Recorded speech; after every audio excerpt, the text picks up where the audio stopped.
Hey, what's up, everybody? My name is Steve, and I'm here with my friend Josh. Hello. And we are here to invite you to invite someone to church. I bet there's someone in your life right now who you could invite.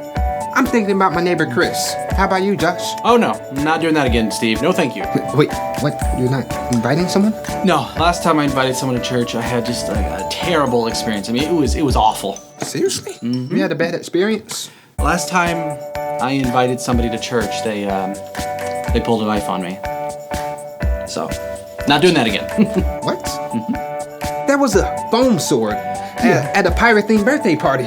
Your son's pirate-themed birthday party. I remember it like it was yesterday.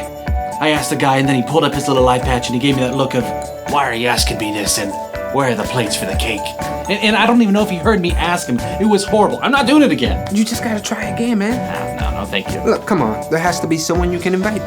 Okay, there's somebody. It's kind of embarrassing, but Steve, would you like to go to church with me?